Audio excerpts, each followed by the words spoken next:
అదే చెప్తుంది. ఏపీలో మామూలుగా ఇన్కంబెన్సీ యాంటీ ఇన్కంబెన్సీ డెఫినెట్గా అన్ని చోట్ల ఉంటుంది. యాంటీ ఇన్కంబెన్సీ ఓటు ఎంత పర్సెంట్ వచ్చిందని చూసుకోవాలి. వీళ్ళిద్దరూ కలవటం అనేది కొంచెం వీళ్ళకి బలం. మన ఎవరో పవన్ కళ్యాణ్ చంద్రబాబు కలవటం. సో ఎలక్షన్ అనేటప్పటికి ఇప్పుడు ఇది ఇక్కడ ఈసారి జరుగుతున్న ప్రయోగం భారతదేశంలో ఎప్పుడు ఎక్కడా జరగల. జగన్మోహన్ రెడ్డి చేసిన ప్రయోగం ఏంటంటే ఎక్కడ అప్పు దొరికితే అక్కడ అప్పు చేసి మనకు వచ్చిన డబ్బు మొత్తం అంతా కూడా బిలో పవర్టీ లేని వాళ్ళకి పంచిపెట్టేయడం అని ఒక కొత్త ఐడియా. అసలు ఈ పంచిపెట్టాలు ఇవ్వడాలు ఇందిరాగాంధీ స్టార్ట్ చేసింది. అందులో ఏమి ఇచ్చారు? ఓన్లీ భూములు ఇవ్వడం ఇవి చేశారు, డబ్బులు ఇవ్వడం చేయలే. ఎన్టీ రామారావు గారు వచ్చి బియ్యం ఇవ్వడం చేశారు. అలా అలా ఒకళ్ళు కాంగ్రెస్ వాళ్ళు వచ్చి మాఫీ అంతా రుణమాఫీ అన్నారు. నెమ్మదిగా ఎలా వస్తుందంటే మనకు వచ్చే రెవెన్యూ అంతా ఇచ్చేస్తే వీళ్ళు ఓట్లేస్తారు. అయితే ఒకటే ఓటర్ ఆలోచించవలసింది ఏంటంటే ఎందుకు వీళ్ళంత తాపత్రయపడుతున్నారు? మీరు చూడండి, ఏ రైతు కూడా కొడుకుకి వ్యవసాయం చేయమని నాకు చెప్పట్లే. ఏ లారీ డ్రైవరు ఆటో డ్రైవరు నా కొడుకు నాకన్నా గొప్ప డ్రైవర్ అవ్వాలని కోరుకోడు. ఎందుకు డాక్టర్ గారు కొడుకు డాక్టర్ అవడానికి ఇష్టపడతాడు, పొలిటీషియన్ కొడుకు పొలిటీషియన్ అవడానికి ఇష్టపడతాడు. ఎందుకంటే వీటిలో ఆదాయం ఎక్కువ ఉంది. జర్నలిస్ట్ ఎవడో కొడుకు జర్నలిస్ట్ అవ్వాలి కానీ అయిపోతుంటారు జన్యుపరంగా అయిపోతుంటారు. నాకు చాలా మంది చదువుతుంటారు. మా నాన్నగారు మీకు బాగా తెలుసండి అని వాళ్ళు జర్నలిజం ఇప్పుడు కోర్సులు వచ్చే చదువుకుని బాగా మంచి ప్రొఫెషన్ కింద టేకప్ చేసుకుని వస్తున్నారు. సినిమా యాక్టర్ కొడుకుని సినిమా యాక్టర్ చేస్తాడు. కారణం ఏంటంటే అందులో బాగా ఆదాయం ఉంది. ఇందులో బాగా ఆదాయం ఉందన్నమాట. వచ్చి మీకు 2000 ఇచ్చి మీకు సేవ చేయడానికి అవకాశం ఉందని అడుగుతున్నారు. ఎవడన్నా హాస్పిటల్ దగ్గర బోర్డు పెట్టి మా దగ్గర ఆపరేషన్ చేయించుకుంటే 10,000 రూపాయలు ఇస్తానంటే ఎవడన్నా వెళ్తాడా? అసలు ఆ వీధిలో కూడా వెళ్ళరు. ఇది సేమ్ అలాంటిదే.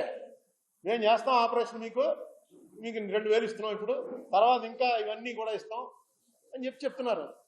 అది ఎవరైతే ప్రజల్ని వివేకం చేయాలో చేయగలిగిన వాళ్ళు ఎవరు లేరు. ఎవరో వాళ్ళు మాట్లాడట్లేదు.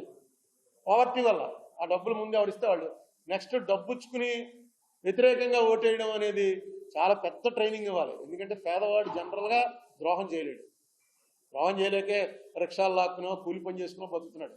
ఎక్కడో కూలి పని చేసేవాడు ఇంటికి వెళ్ళి అక్కడ ఏ బంగారం దొరికితే తీసుకుని పట్టు పారిపోవచ్చు. పారిపోలేరు. 99% of the people below poverty line, honest the core. అందుకే ఏవో చిన్న పనులు చేసుకుని బతుకుతారు తప్ప దొంగతనాలు చేయడం, అబద్ధాలు ఆడడం, నీ దగ్గర డబ్బు తీసుకుని కొడుకేయడం. అందుకే డబ్బులు ఇద్దరి దగ్గర తీసుకుంటున్నారు. వాళ్ళు ఎవరికి ఇష్టమైతే వాళ్ళకి ఇస్తారు, చెప్పేస్తున్నారు కూడాను.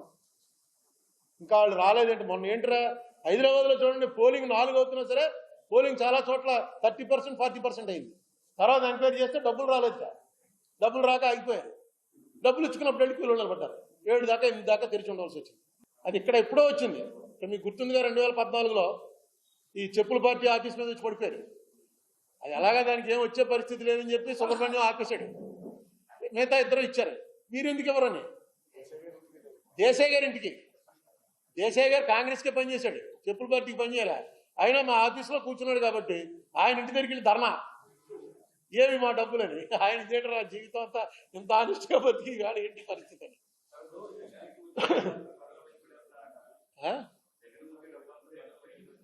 వాళ్ళకు వచ్చే డబ్బు వేరు. దేశంలో చాలా ఉన్నాయి. మీరు మహాభారతంలో ఒకసారి సంజయుడు చెప్తాడు ధృతరాష్ట్రుడికి, ఎందుకు వీళ్ళిద్దరూ ఇలా కొట్టి చచ్చిపోతున్నారు. రోజు రిపోర్ట్ ఇస్తూ ఉంటాడు సంజయుడు వచ్చి, ఈవేళ 5 చచ్చిపోయారు నీ కొడుకులు, ఈవేళ 10 మంది చచ్చిపోయారు అంటే. ధృతరాష్ట్రుడు అడుగుతాడు, ఏంటి ఇది అసలు ఇలా కొట్టి చచ్చిపోవడం ఏంటి, గొడవ ఏంటంటే, భూమి కోసం నాయన, ఈ భూమిలో మణులు ఉన్నాయి, వజ్రాలు ఉన్నాయి, వైడూర్యాలు ఉన్నాయి, నీ బొక్కసం కోసం దాంట్లో ఉన్న డబ్బు ఉంది. రాజులు కొట్టుకునేది ఎప్పుడైనా సరే దీనికోసమే కొట్టుకుంటారు, ఇది సహజం, సృష్టిది అన్నాడు. చదువుతుంటే నాకు అనిపించింది ఇప్పుడు కూడా అదే. మనకో మన వాళ్ళకో మంచి చేసుకోవటం కోసం ప్రజల ఓట్లు రావటం. పూర్వం ఏమో బాణాలు కత్తులు అది వేసుకెళ్ళి గడలు వేసి పేల్చుకునేవారు. తగ్గిస్తే ప్రజలకు డబ్బులు ఇస్తే ఓటు మనకు పట్టుతాడనమాట. అదే ఆయుధం వాడి చేతిలో. ఆయుధం ఉన్న ప్రజలు మనకు ఎక్కువ ఉంటే మనం గెలుస్తాం. ఏమండి అప్పుల విషయంలో FRBM అది దాటితే ఇవ్వరు. అతను FRBM దాటలేదు, వేరే చోట చేస్తున్నాడు అప్పులు. వీళ్ళు చెప్పలేకపోతున్నారు. ఎందుకంటే నీ టైంలో ఏం జరిగింది అని టక్కని తీస్తున్నారు. మన దురదృష్టం ఏంటంటే ఇక్కడే ఇదంతా కూడా ఓన్లీ ఆంధ్రాలోనే ఈ దెబ్బలాట. అసెంబ్లీలో దెబ్బలాడుకోరు. మళ్ళీ వాళ్ళు పోనీ తెలంగాణ వాళ్ళు అసెంబ్లీలో దెబ్బలాడుకుంటున్నారు. డాక్యుమెంట్ చూపించి. ఇవాళ చూశాను పేపర్లో, సాక్షి పేపర్లో అనుకుంటాను, కింద వేస్తుంటాడు చిన్న బాక్సులు వేసి చిన్న చిన్న మాటలు రాస్తారు. అందులో ఒక ఎకనామిస్ట్ రాశాడు, 2014 నాటికి 54 లక్షల కోట్ల అప్పు భారతదేశానికి. ఇప్పుడు అది 2,05,00,000 కోట్ల అప్పు. ఎక్కడ 54 లక్షలు, ఎక్కడ 2,05,00,000 కేంద్రం చేసిన అప్పు. చంద్రబాబు నాయుడు గారు కానీ జగన్మోహన్ రెడ్డి గారు కానీ ఎవ్వరూ చస్తే కేంద్రం ఎలా చేస్తుంది ఏంటని అడగరు. చస్తే మాట్లాడరు. అది ఆయన అప్పు చేశాడు, ఈయన అప్పు చేశాడు అని. దాంతోపాటు కేంద్రం కూడా ఇలాగే దేశాన్ని అంతా అమ్మేస్తుంది, ఇలా అప్పుల పాలు చేస్తుంది అని ఒక్క మాట అనరు. దీనికి చాలాసార్లు చెప్పాను, మళ్ళీ చెప్తున్నాను. అప్పు 2 రకాలు ఉంటుంది.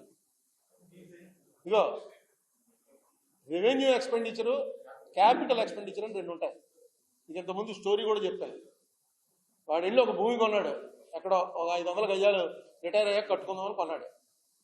కొని దానికోసం అప్పు చేయడం మొదలెట్టాడు. కట్టడానికి ప్రతి వాయిదా కట్టాలిగా బ్యాంక్కి. వాడికి వచ్చే జీతం సరిపోవట్లేదు. నీ దగ్గర పక్క వాడి దగ్గర రూపాయి వడ్డీ కప్పు తీసుకున్నాడు, ఇంకోటి దగ్గర రూపాయన్నర వడ్డీ కప్పు తీసుకున్నాడు, దాని ఈఎంఐలు కడుతున్నాడు. దాని రేటు దీనికన్నా ఫాస్ట్గా పెరుగుతుంది అనుకో, వాడు చేస్తున్న పని కరెక్ట్, క్యాపిటల్ ఎక్స్పెండిచర్ అవుతుంది. అది లేకపోతే రెవెన్యూ ఎక్స్పెండిచర్ అయిపోతుంది. ఇల్లు కట్టుకున్నాడంటే ఇల్లు కోసం అప్పు చేసాడండి అంటే అయిపోయింది. ఇప్పుడు మన వాళ్ళు చేస్తుందంతా రెవెన్యూ ఎక్స్పెండిచరే. క్యాపిటల్ ఎక్స్పెండిచర్ చంద్రబాబు గారి టైంలో కానీ ఇప్పుడు కానీ ఎప్పుడు కూడా క్యాపిటల్ ఎక్స్పెండిచర్ 25% దాకా రాలా. మీరు కాంగ్రెస్ గవర్నమెంట్ ఎప్పుడైనా చూసుకోండి, ఆంధ్రాలో 25% అవ్వకపోతే అక్కడ తీసేస్తారు సీఎంని.